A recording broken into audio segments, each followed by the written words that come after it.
Okay, we've got our piece set here. We got the mouth taken down, sanded on this side and this side. So now the mouth fits good, opens and closes good.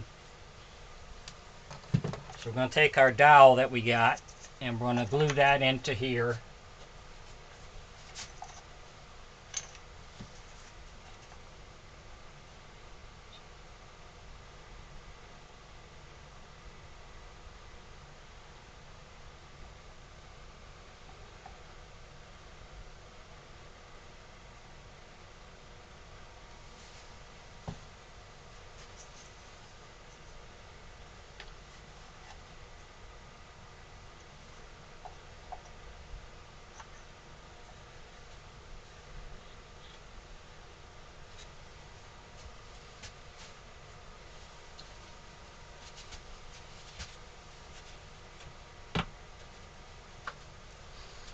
So now we're going to let that set up and dry.